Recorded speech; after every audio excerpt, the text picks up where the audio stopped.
All right, well, that was a one taper. I just listened to it, and I'm going to leave it as is for now, anyways. I'm going to continue on along that dialect of rule of law, because other countries it's affecting hugely. Is we've got the Brexit thing happening in England, and that's obviously causing lots of problems. And we got I think it was I forget the name of the gentleman he hired, but Donald Trump got rid of one guy and put in a guy that's sort of blocking all investigations into him, sort of doing the same thing that happened when they got rid of in Canada, where Trudeau got rid of Rabel for standing up to him and put in someone else. So again, I don't have his name in front of me. I guess I should probably have a list together before I do these. Anyways, the guy that's in power now, came in right away and said, "I don't even see a problem," and he hadn't even been in the door. So yeah, I mentioned that months ago too. So, anyways, yeah. So you look in the states here, and same thing. He's blocking everything by appointing people that are supporting of him. So, the rule of law is jeopardized. The image that you got to be fair in these countries, and people, regardless of wealth or not wealth, are all judged the same, is really, really under pressure now. And it's not surprising, because the one percenters have been getting steadily further and further wealthy in comparison to the middle class and the poor. The gap, as everyone talks about, the gap is in real numbers growing substantially, where the average Joe can't.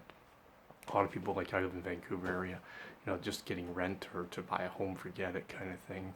It's disillusional, actually, when you think about a second largest country in the world, and we can't seem to free up enough land to keep the prices down on homes so people can have somewhere to live.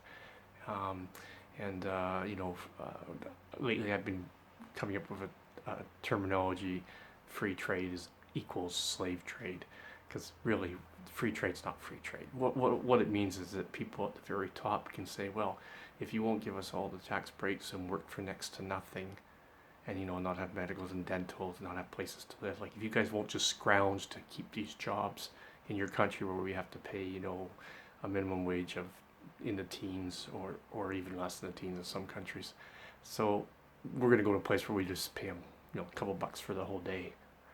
And but that's free trade, right? It's not free trade. And then actually, as much as those couple bucks actually do help people that are making nothing, it's not good for them either in the real world, because what we need to be doing is building middle classes and saying that we don't need so much wealth. I'm going to do an article coming up here. I'm going to do a tape regarding what I think we should be doing with this ridiculous amounts of money that a few people hold.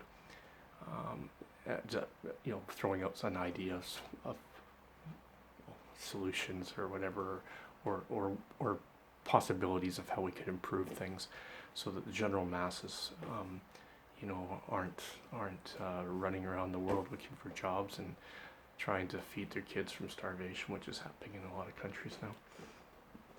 So we look at the rule of law. We lost the one with the country lost. I think it was good, because I think the army guy deserved to, he wasn't treated properly.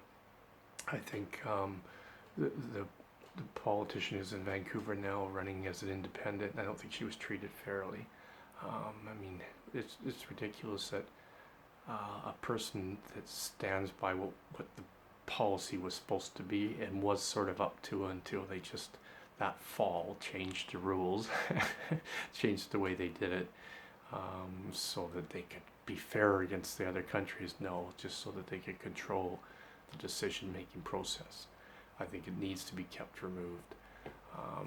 So Attorney General has to be separate to the politicians, especially if they get to appoint the person that can say, oh well, this one's not going to court, oh this one is going to court.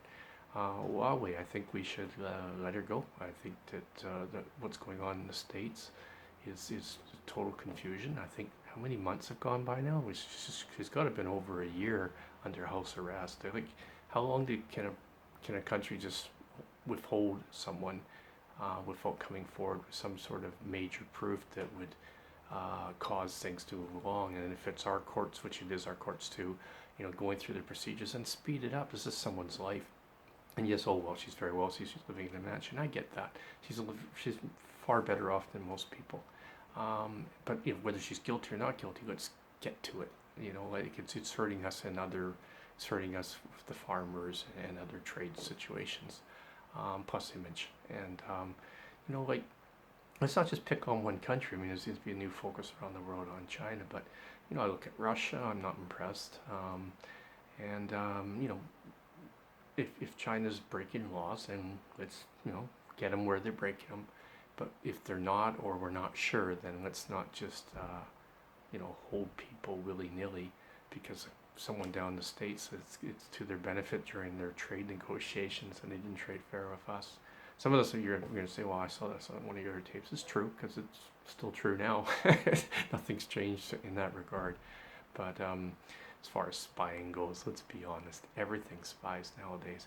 I mean, you're people that have modern fridges, the fridges will tell you how much you got left in your orange juice container, right? The TV will tell you, you should be watching this program, or it's watching you while you're watching it.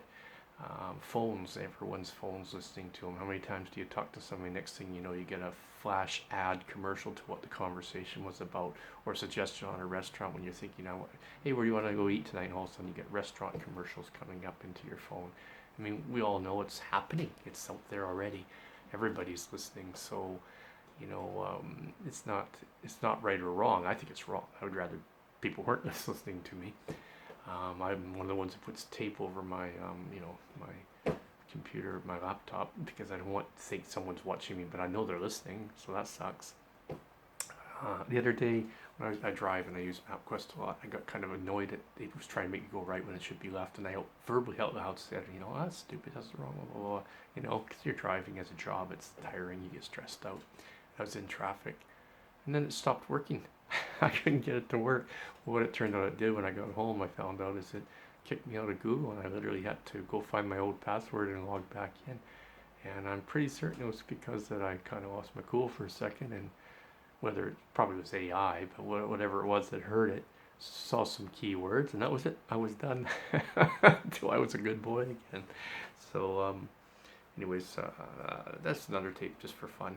And so, like I said, still have to finish up on my thought on rule of law, but these things don't load very well for YouTube when they get to be about, this one's 7 minutes, oops, and past the 5. Cheers, bye.